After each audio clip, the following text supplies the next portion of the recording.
जबलपुर का 3-4 दिन का प्रवास अच्छा रहा। इस क्षेत्र में जहाँ देखे पार्श्वनाथ खूब मिले पार्श्वनाथ। वैसे भी भारत में कोई बिरला मंदिर होगा जिसमें पार्श्वनाथ की मूर्ति नहीं है। आपके मूल नायक है पार्श्वनाथ।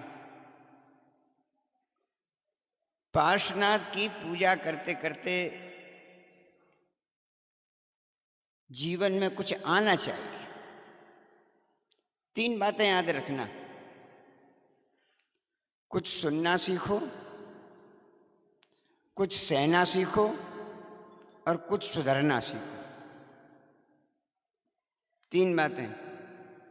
कुछ सुनना सीखो, कुछ सहना सीखो और कुछ सुधरना सीखो। अगर ये 3 सूत्र भी जीवन में आ जाएं तो जीवन बहुत बदल जाएगा। पार्श्वनाथ ने यही सिखाया, सुनना सीखो, सहना सीखो। कितना सहा पार्श्वनाथ ने। क्षमा के अगर सबसे बड़े कोई मूर्तिमान है तो पार्श्वनाथ भगवान है। 1 भव का नहीं, 10 भव तक। भाई का जीव 10 भव तक विभिन्न पर्यायों में कष्ट देता रहा, लेकिन पार्श्वनाथ ने कोई प्रतिक्रिया नहीं। एक संत एक बार, सुदर्शन जी, एक संत भ्रमण करते हुए जा रहे थे। रास्ते में एक व्यक्ति मिला, उसने रोका संत को और गालियां देनी शुरू कर दी। 1 गाली दी, 2 गाली दी, 4 गाली दी। संत कुछ बोले ही नहीं। और जरा स्पीड बढ़ गई। 5-10 मिनट हो गए गाली देते देते देते, संत कुछ नहीं बोले। और बड़ा ही स्पीड, आखिर गाली देते देते हाँफने लगा, लेकिन संत ने कोई उत्तर नहीं दिया। अब उसे बड़ी चिंता हुई। नंद किशोर जी गा रहे हो, कोई सामने से ताली न बजाए, रिस्पॉन्स मिले ही नहीं तो कैसे काम बनेगा। रिस्पॉन्स मिलना चाहिए ना। उस व्यक्ति को लगा हमने इतनी गाली दी और कोई रिस्पॉन्स नहीं मिला। पहली बार उसे लगा, जब हाँफते बोला, बोले रोज कोई एक व्यक्ति मिलता था, मैं 1 गाली देता था, वो 2 देता था, मैं 2 देता था, वो 4 देता था, मैं 1 हाथ उठाता था, दूसरा 2 उठाता था, अंतिम में गुत्थम गुत्था हो जाती थी। आपने कोई जवाब ही नहीं दिया। उस संत ने जो उत्तर दिया वो ध्यान रखना। संत के हाथ में किताब थी। उसने ये कहा, मैं किताब ये आपको दूं, अगर आप किताब न लो तो किताब किसकी रहेगी। श्रवण जी बैठे हैं सामने।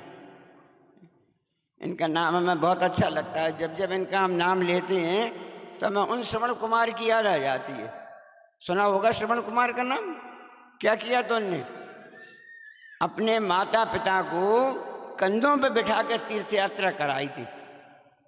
श्रवण कुमार ने तो एक अपने माता पिता को कराई, उन श्रवण कुमार ने। और ये श्रवण कुमार 17 माता पिता को अपने कंधों पर उठा कर लिए चल गए।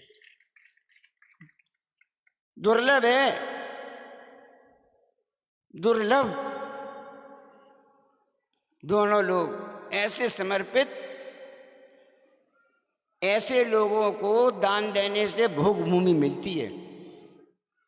ऐसे को नहीं, दूसरे के चौके में पहुंच गए, महाराज जी मन शुद्धि, वचन शुद्धि, काया शुद्धि, जल्दी से 1 गिलास ले लो, दूसरे चौके में भी तो जाना है।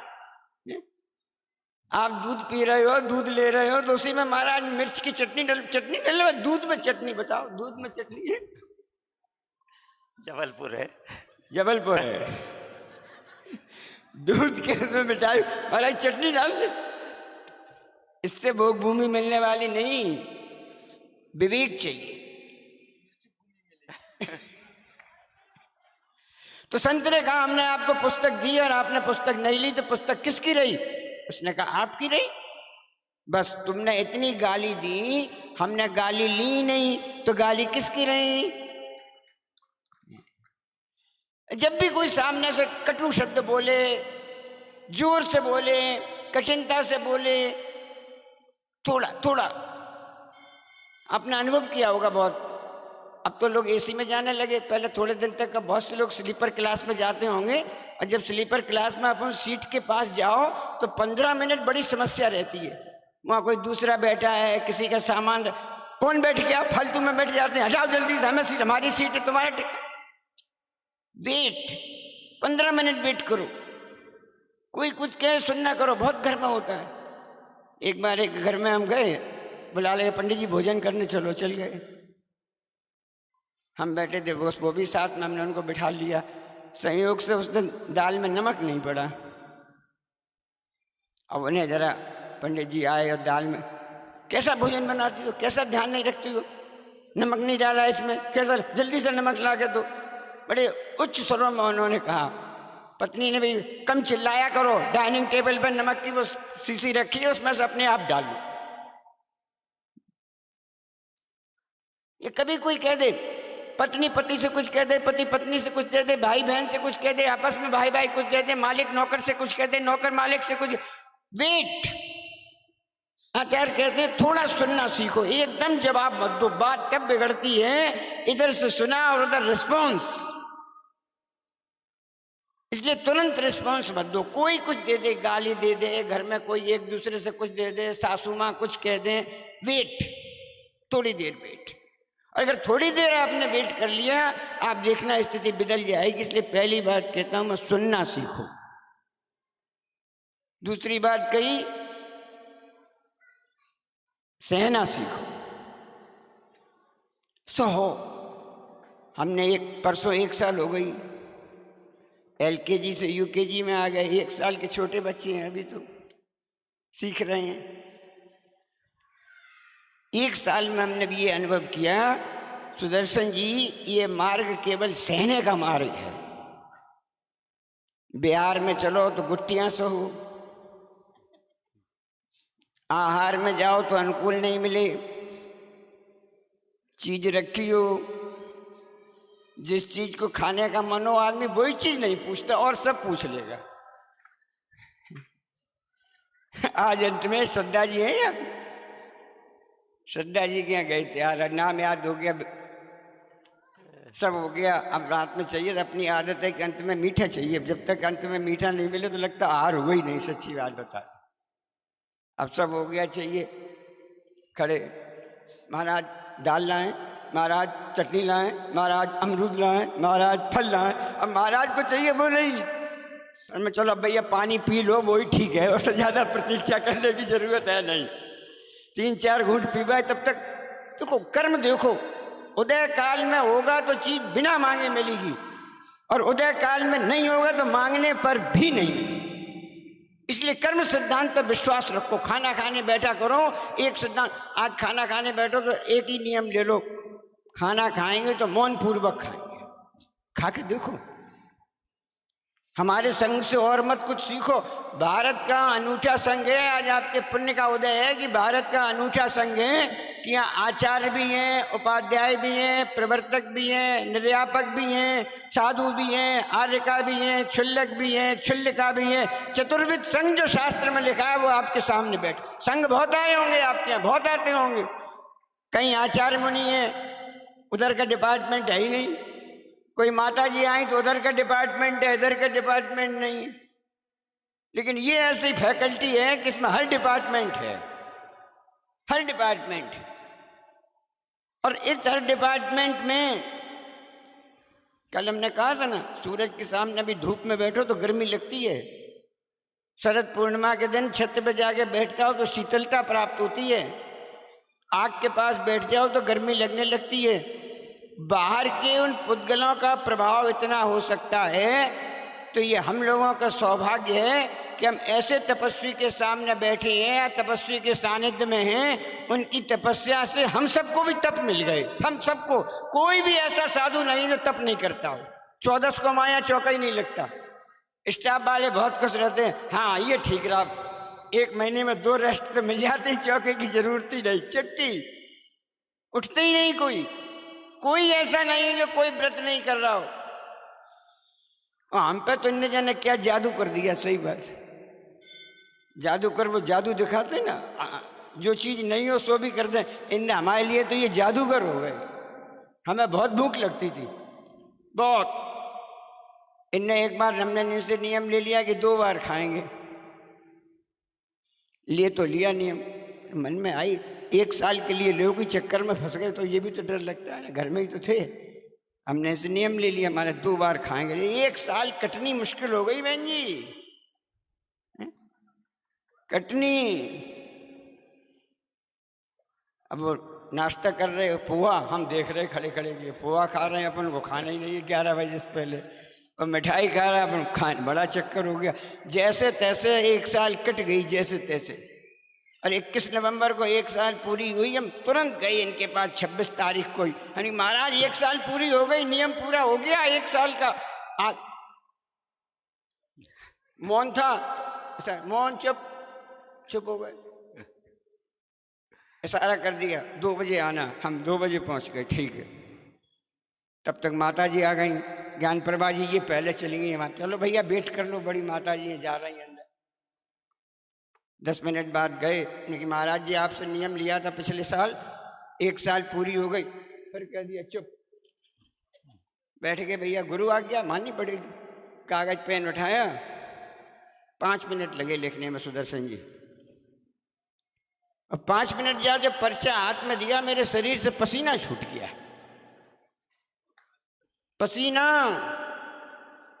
72 साल की जिंदगी 1 क्षण में पूरी पिक्चर घूम गई। 1 साल ये करना है कि ये करना है। उस पर्चे में पहले हम जो ये कहने गए थे कि हम 2 टाइम से काम नहीं चल रहा, फिर कल से 3 टाइम खाएंगे, इनके पर्चे में बिना बोले बिना कहे एक लाइन लिखी थी, आज से 1 बार भोजन करना।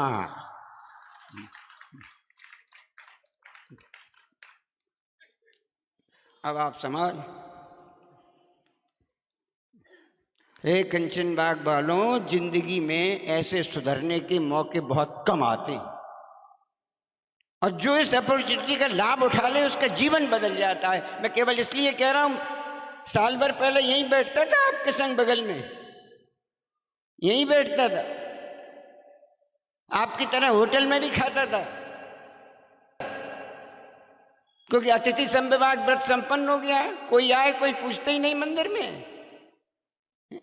पहले के जमाने की प्रथा थी, हमारे बाबा थे, कोई महावीर जनालय में जाते थे, कोई बाहर का दिख जाए, आप बाहर से आए हो, क्योंकि लोकल को वाले को तो जानते ही है, आप बाहर से आए हो, हाँ हमारे संग चलो, नाश्ता हमारे घर करना ना, भोजन हमारे करना, तब अपने ऑफिस के काम में जाना। ये परंपरा थी। अब तो कोई दिख जाए तो जय जिनेंद्र भी नहीं करता। कहीं जय जिनेंद्र कर ली और उसने कह दिया 1 कप चाय पिलाओगे तो आफत, इसलिए जय जिनेंद्र भी करनी छोड़ दी आदमी ने अब तो। और शास्त्र में नियम लिखा अतिथि संविभाग। मुझे ऐसा लगता है शास्त्रों की बात अब शास्त्रों में रहने लगी। हमारा माता जी के संग से भी कुछ ज़्यादा चर्चा नहीं हो पाया, लेकिन मुझे लगा कि संघ में कम से कम इतना वात्सल्य तो होना चाहिए कि अगर कोई संघ दूसरा आया है तो हम भी दूध और पानी की तरह उस पर जाके मिल जाए। जब मैं माता जी की चर्या देख के बहुत अच्छा लगा। हमें नहीं मालूम अभी तक किस संघ की है, कौन है, हमें अभी तो तक परिचय नहीं हो पाया, लेकिन हमें ये बहुत अच्छा लगा क्योंकि हम प्रत्यक्ष गृहस्थ से और देख रहे हैं, एक महाराज का आने का हो किसी नगर में तो दूसरा संघ वहां से गायब हो जाता है। ये प्रतीक्षा नहीं करता कि महाराज आ रहे हैं तो उनसे हम गले मिल लें, हम उनसे आपनत्व तो कर लें, एक दिन उनके साथ आहार कर लें। नहीं, ये बात मुझे लगता है ऐसा होगा नहीं, मुझे लगता है। और मैंने 50 साल इसी समाज में जिए हैं, इसलिए अगर गारंटी से ये बात कह रहा हूं, तब लगता है कि हमारे बीच वात्सल्य नहीं है तो हम समाज को क्या वात्सल्य की शिक्षा। और वात्सल्य सम्यक दर्शन का अंग है। आचार्य ने समंतवत स्वामी रत्नकंठ साहब का आचार्य में लिख दिया, नांगहीनम। अगर एक अंग से भी कोई व्यक्ति हीन है तो उसका सम्यक दर्शन नहीं रहा, वो मिथ्या दृष्टि हो गया। और अगर हम पिछी लेने के बाद भी इतना वात्सल्य किसी दूसरे के प्रति नहीं दिखा सकते तो विचार करें कि हमारा सम्यक दर्शन गया कहां। संघ को भी सीखें। और आपसे भी ये बात कहना चाहता हूं, तीर्थंकरों में भेद मत करना। पार्श्वनाथ रक्षा करते हैं, शांतनाथ नहीं करते क्या? शांतनाथ शांति देते तो महावीर भगवान नहीं देते क्या? जिन्होंने कर्म सिद्धांत पढ़ा होगा, सम्यक प्रकृति मिथ्यात्व की 3 प्रकृति है, दर्शन मोहनी की, उसमें एक सम्यक प्रकृति है। उस सम्यक प्रकृति के उदय काल में व्यक्ति तीर्थंकरों में भेद करता है। उस सम्यक प्रकृति के उदय में व्यक्ति गुरु में भेद करता है, ये गुरु मेरे, ये गुरु उनकी, ये गुरु आएंगे तो चौका लगाएंगे, वो गुरु आएंगे तो चौका नहीं लगाएंगे। जरा करणान योग पढ़ो। अगर ऐसे भाव मन में उठ रहे हैं, तुम्हारा सम्यक दर्शन खत्म होकर दूसरा गुरु स्थान निश्चय के ऊपर आ गया, सम्यक प्रकृति का उदय हो गया, अब तुम सम्यक दृष्टि नहीं रहे। इसलिए सम्यक दृष्टि कुछ नहीं, 4 बातें याद रखना कुंद कुंद की। नग्नता होनी चाहिए, हाथ में पिच्छी होनी चाहिए, शरीर संस्कार से रहित होना चाहिए और केशनोच होना चाहिए। अगर ये 4 बातें हैं तो मत सोचना किस पंथ का है, किस संत का है, हमारा है कि उनका है कि किसी का नहीं। बस ये 4 बातें हैं, मेरे तो निर्गंत गुरु दूसरों ने कोई, और जाके हाथ मोर पिछ मेरो गुरु सोई। बस तुम तो एक मीरा की तरह लाइन याद कर लो। दम इस पिच्छी में है, हमें नहीं है। अभी ये पिच्छी छोड़ के यहाँ निकल जाए तो सिर फूट जाएगा। लोग कहेंगे नंगा घूम रहा है, और ये पिच्छी हाथ में होती कहते हैं महाराज आ रहे हैं। इतना ही फर्क है इस पिच्छी में, इसलिए सम्मान पिच्छी को देना। सुनना सीखो, सहना सीखो, सुधरना सीखो। सुना बहुत आए। कल आचार्य श्री कह रहे हैं जबलपुर वालों को अब ज्ञान देने की जरूरत नहीं है, ज्ञान का जो इंडाइजेशन हो गया है उसकी हाजमोला देने की जरूरत है। रुकते हम तो, हमें तो बहुत अच्छा लगा कल जैसा हमने देखा, जुनून था लोगों में। मेरे मन में 2 प्रतिक्रियाएं हैं। जैसे अब अमिताभ बच्चन, अभिषेक बच्चन, ऐश्वर्या राय आए तो लोग जैसे देखने के लिए सड़क पर भागते हैं, या मोदी जी आए तो किलोमीटर लाइन लगी रहती है। कल ये दृश्य जबलपुर में दिखा, हम आपकी भक्ति की अनुमोदना प्रणाम करते हैं। कल जैसा इस संत के लिए, इस संघ के लिए आपने स्वागत किया, अभूतपूर्व लगा हमें। ऐसी भक्ति होनी चाहिए, चाहे कोई आए। पिच्छीदारी आ रहा है तो मेरा है, बस मेरा तेरा लगाने की जरूरत नहीं। बातें तो बहुत थी, 1 मिनट रह गया है कि अपने जीवन में कुछ सुधरे, थोड़ा सुधरे।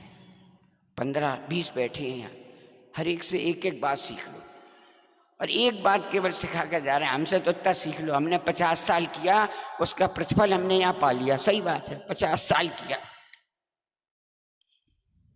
सुबह नहाने के बाद मंदिर आओ तो प्रतिमा की चरण स्पर्श जरूर करो। केवल दर्शन से काम नहीं चलेगा, स्पष्ट कह दें, दर्शन से काम नहीं चलेगा। प्रतिमा को छूना पड़ेगा, तो प्रतिमा के स्पर्श करो। मंदिर में प्रतिमा सर्वश्रेष्ठ है, और घर में माँ बाप और सास ससुर सर्वश्रेष्ठ है। इसलिए आज यहाँ से उठो तो इतनी विनय और एक संकल्प लेकर उठो इस संघ से। हम इसलिए कह रहे हैं, हम जितने 16-17 हैं, सब दिन में 3 बार एक दूसरे के पैर छूते हैं। सुबह उठते हैं, ये नहीं देखते कि उनकी दीक्षा पहले की आयु छोटी, नहीं, तुम भी शादी, हम भी शादी, सब एक दूसरे के पैर छूते हैं। आहार के लिए आते हैं तो भक्ति करते हैं तो सब एक दूसरे के पैर छूते हैं, और शाम को मौका मिल जाए तो फिर एक दूसरे के पैर छूते हैं। इतना करते हैं, इसलिए शांत और सुखी हैं। आप ये नहीं करते, इसलिए घर में रहते भी दुखी हो आप।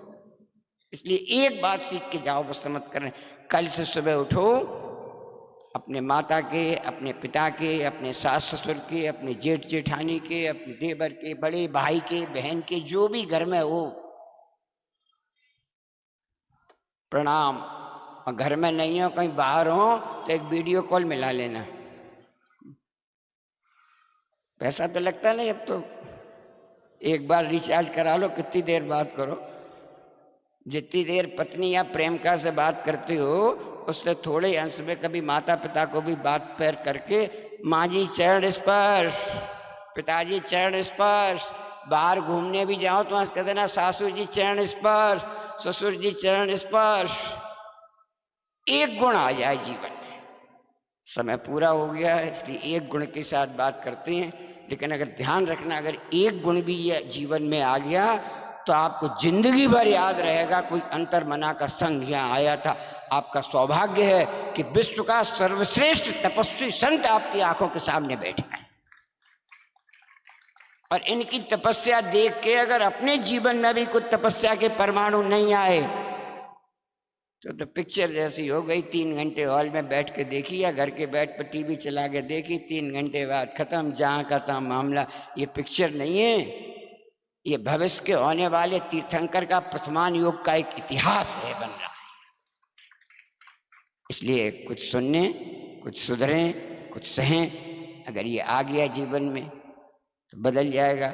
हम स्पष्ट कह रहे, हमने ये किया इसलिए इनके बगल में बैठने का सौभाग्य मिल गया। हम तो चाहते हैं सुदर्शन जी भी यहाँ बैठ गए। शंका समाधान तो बहुत कर लिया, शंका समाधान से शंका नहीं मिटेगी। जीवन में आचरण चारित्र आएगा तो शंका। नंद किशोर जी ने बहुत गीत गा लिए, सबको झुमा दिया। अब नंद किशोर जी बाल कम हो गए हैं, अब दूसरे की सोचो। दूसरों के जीवन में तो गीत गा के बहुत आनंद आ गया, अपने जीवन में गीत आनंद कब लाएंगे? अब ये सोचने की बात है। काहे आप लोगों ने इतने मनोयोग से सुना, बहुत बहुत आभारी हूँ। एक बार पूरे मनोयोग के साथ और काय वचन का योग करते हुए बोलो तपाचार श्री अंतर्मना प्रसन्न सागर महाराज की।